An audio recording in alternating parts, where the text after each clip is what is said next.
This is your step-by-step guide on how you get a grade 9 in GCSE business. My name's Tilly, I got 8 9s and 2 8s at GCSE, including a grade 9, well, A star in GCSE business, and these are my top tips on how you can secure that grade. Number 1, exam structure is everything. It's not about just knowing the content, it's about knowing how to get the marks in the exam. What are the assessment objectives? How many marks are available for each? Learn how to think like an examiner. You might be like, oh, what's an assessment objective? I've got so many videos on it, so just check my account. Like, basically, how many marks are you getting for each thing you're saying? So in business, you get marks for definitions in your longer answer questions. Then you get it for application to the actual case study. And then you get analysis marks, so like explaining why what's happening is important. And just knowing that and knowing how you get all the marks in the exam questions is how you get those top grades. And honestly, if you took one thing from this video, then I want it to be that. Because the content, look, this might be controversial, but it's actually not that hard. Of course, they're a really hard topic, and you need to be comfortable with maths for some of them, but fundamentally, you just kind of know some of the things you learn. Like, it's common sense. What is profit? You know what profit is. What are some business objectives? Like, you just know. You see it in the real world all the time. You can't get away from it.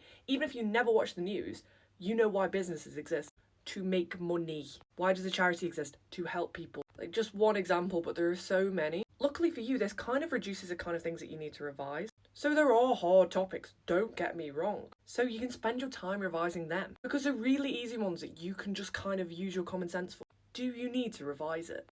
Probably not. However, there are key definitions. Key definitions and formulas that you need to remember. So like I said, profit. You know what profit is. So profit, you know what profit is. But in the exam, they want a specific definition. And there's no way to get around that other than remembering it.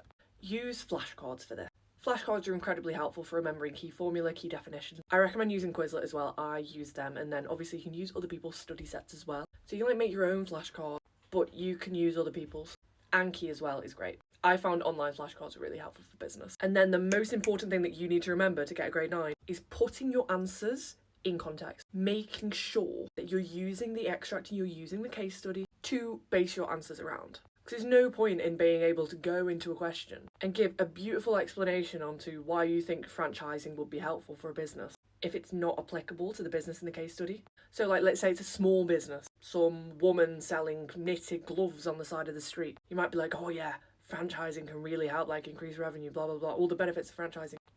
It's not realistic. It's not applicable to the case study. Little old lady knitting gloves or something is not going to want to start a franchise. You need to use the business in the case study and be realistic. If you found this video helpful, then comment what subject you want to see next and follow for more step-by-step guides on how you get grade 9s in the rest of your GCSEs.